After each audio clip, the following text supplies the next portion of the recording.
প্রিয় দর্শক শ্রোতা, আপনাদেরকে দৈনিক শিক্ষার আলো ইউটিউব চ্যানেল এবং ফেসবুক পেজে স্বাগতম। আশা করি সবাই ভালো আছেন। আজকে দৈনিক শিক্ষা এবং ডেইলি ক্যাম্পাসে একটি রিপোর্ট করা হয়েছে। রিপোর্টটির বিষয়ে একটি অস্পষ্টতা তৈরি হয়েছে এবং বিভিন্ন জায়গা থেকে আমাকে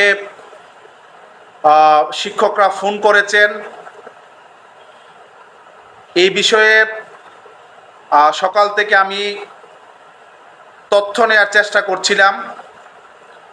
আমি এখন মন্ত্রণালয়ের সাথে কথা বলেছি। এমপিও শাখার যিনি দায়িত্বে আছেন সৈয়দ জেড.এম. মুর্শেদ আলী মহোদয়, ওনার সাথে কথা বলেছি। উনি বিষয়টি নিশ্চিত করেছেন। ওনারা আজকে কালকের মধ্যে মন্ত্রণালয়ের পক্ষ থেকে অর্থ মন্ত্রণালয়কে কোনো ডিউ লেটার ওনারা পাঠাননি, বরং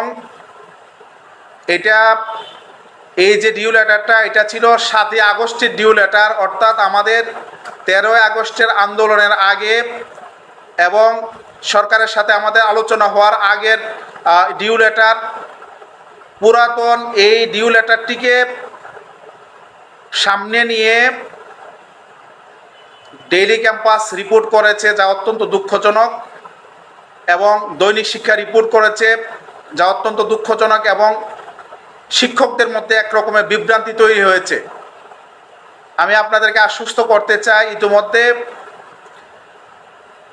স্কুল এবং কলেজের পার্সেন্ট আকারে বাড়ি ভাড়ার ফাইল এটা আপনার উঠানো হয়েছে এবং মন্ত্রণালয় ইতিমধ্যে কাজ শুরু করেছে।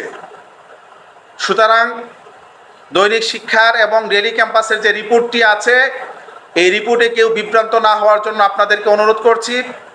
আমি আবার বলছি, এই ডিউ লেটারটি 7 আগস্ট মন্ত্রণালয়ে পাঠিয়েছিল, অর্থ মন্ত্রণালয়কে, শিক্ষা মন্ত্রণালয়ের পক্ষ থেকে। আমরা সরকারের সাথে আলোচনায় বসেছিলাম 13 আগস্ট। সুতরাং এটা আগের ডিউ লেটার। এখন মন্ত্রণালয় বাড়ি ভাড়ার হিসাবগুলো একসাথে হলে সামারি করে পার্সেন্ট আকারে বাড়ি ভাড়ার হিসাব তারা পাঠাবেন। এই জন্য এই বিভ্রান্তিটুকু দূর করার জন্য ঘোষণা ছাড়াই আপনাদের সামনে উপস্থিত হয়েছি এবং এই বিষয়টি শেয়ার করলাম। সকলকে ধন্যবাদ। আসসালামু আলাইকুম রহমতুল্লাহ।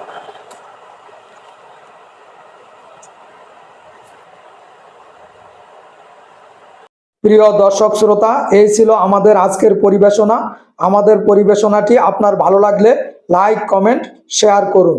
আজকে এই পর্যন্তই। আল্লাহ হাফেজ। আসসালামু আলাইকুম।